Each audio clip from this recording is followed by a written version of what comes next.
كبرى تخاطاتلتنا علتاو ዜናታት ስፖርት ቀሪምና لكم علينا مو ክትካታተሉና بخبر نعدمكم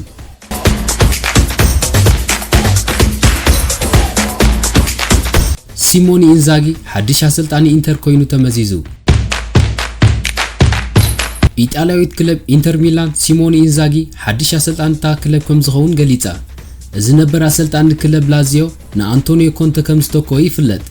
إذا ود 45 عامت إيطاليو أسلطاني 5 عامت مس لازيو دحر مغبارو مس نيرازو زري تتصنبيرو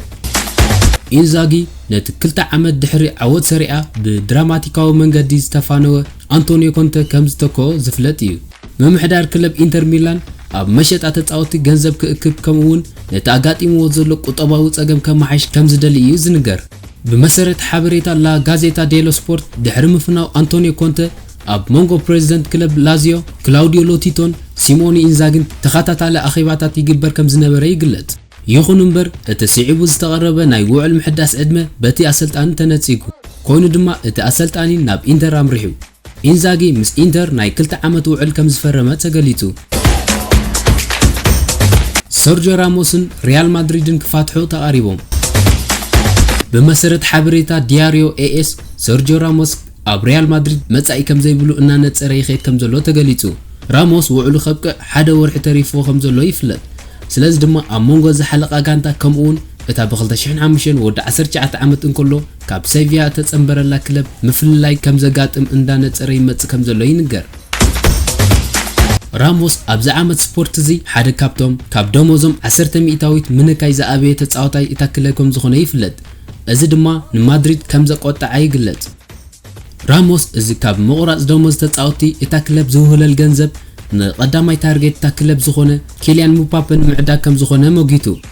راموس ካብ ሳንቲያጎ በርናቡ ክወጽእ ዝቀረበ መጀመርታ ግዚኡ ኣይኮነን ተቀዳማይ ብ2015 እዩ ነይሩ ኣብቲ ግዜቲ ነቲ ካብ ክለብ ዝተቀረበሉ ውዕል ንምሕዳስ ከም ዝነጸጎ ይዝከር ከምኡውን ናብ ማንቸስተር ዩናይትድ ክሳጋገር ተቃሪቡ ከም ዝነበረ ይግለጽ كالا ايدما ب2019 دحر قطم اياكس اب مغير كداونتي مس دق غانتو دحر مسحاب كم زنبره يفلت سالساي دما راموس دحر مزام وعلو ناطاو كيل كوينو ناب تشاينا كخي كم زفتنه فلورنتينو بيريز كم زخلكلو زنغري ارسنال 4 تتصاوتي كم زفلي واغليتا ارسنال اب ذكرمتزي 4 تتصاوتي از مالت ديفيد لويس كومون مارتين اوديغارد أتقليلكا كابتا كلب كم زوطو أرقاقيتا إذا ناي سمين لندن كلب أبز سومنزي سم أتوم وعلوم أبز ورحزي زبقع تتعو تقليتا كم استقمت دما ديفيد لويس كلبو وعلو كتحدثلو سلزيف قدد كابتا كلب كم زوطو ترقاقيتو إذا تخلى خلاي أب كل تشحن 10 كاب تشيلسي ب8 مليون باوند كم استساقاقري ذكر مس زغانرز كلتا عامت أبز أنحل أوان أب كل وددرات 73 صوتاتات كم زكايدي يفلت وتم سرفو سلسة تصاوتي دما داني سيبايوس مارتين اوديغارد كمون ماتراين كم زخونو ترغاغيتو اتم قداموت كلته دحرت مززام ناي لقح صانحتهم كاب بريمير ليج ناب ريال مادريد تمليسوم ارسنال نو اوديغارد بقوام كتسغاغرو مدب اكوان تنبرا انتخونه جن ريال مادريد نزو ود 22 عامت نروجاو اكفافالي 60 مليون يورو تحتلو خمزه لا يفلت እዚ ክፍሊት እዚ ድማ ንኣርሰናል ከሸገራ ከም ዝኽእል እዩ ዝግመት እዚ ከምዚ ኢሉን ከሎ ሓላው ልዳት ማትራይን ኣብ ጥሪ ካፕታናይ ፕሪሚየር ሊግ ክለብ ብራይተን ብልቃሕ ናብ ኣርሰናል ተሰጋጊሩ ኣብ ሰለስተ ጸወታታት ከም ዝተሰለፈውን ይፍለጥ እዚ ኣውስትራልያዊ ሓላው ልዳት ኣብ ኣርሰናል ድሕርቲ መንእሰይ ሓላው ልዳት ሮቤርቶ ሳንቸዝ ከም ዝስራዕ ይፍለጥ ኣብ ዘን ዝሓለፈ ሳምንቲ ኣርሰናል ሰማ ምስ ሓላው ልዳት ኣያክስ ኣንድሬ ኦናና ክጽዋዕ ከም ጸንሐውን ዝርሳዕ ኣይኮነን رونالد كومان أسلطان بارسلونا كوين كم زقتل تغليتو تمالي أبستخايدة غازيتاو مغلتي حديث بريزيدنت كلب بارسلونا جوان لابورتا رونالد كومان انت وحدن نلعل حدا عامت مستا كلب كتصنح كم زقل أرغاقيتو كومان نتدحرتي أو وددر تشامبيونز ليج عامت سبورت 2019-2020 بباير مونيك زوردو كبيت سعرت زتسانابت أسلطاني كيكستين كم ستوكو يذكر مستا كلب أب عابن أتقامن ناي مساقاقر اوان كم زلو يفلت قطباو كونتات زا كلب كيترسي كمون أب تحت نبر بريزيدنت هوسي بارتيمو بغوع ممحدار زي مبارو يذكر يخون بر أب تحت زكبيت كونتات كومان مس بارسلونا دحان زخون بقعت أريو إذا مالت تعواتي كوبا دري كوينو كمون ኣብ ላ ሊጋ ክሳብ መጨረሻት ዓመት ስፖርት ተወዳዳሪ ኮይኑ ከም ዝቀረበ ይፍለጥ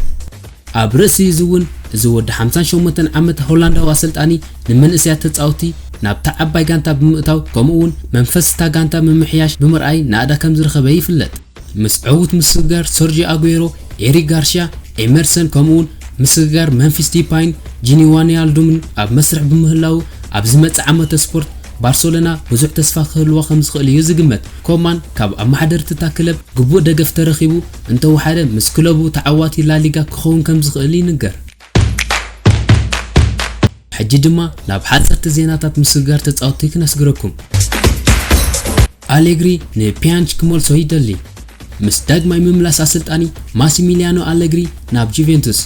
ሓያሎ ምኩራት ተጻውቲ ታክለብ ኣብታ ጋንታ ክጸንዑ ከም ዝኾኑ ይግለጽ ከምኡውን ገለገለ ተጻውቲ ስሞም ምዛ ክለብ ክጽዋዕ ተጀሚሩ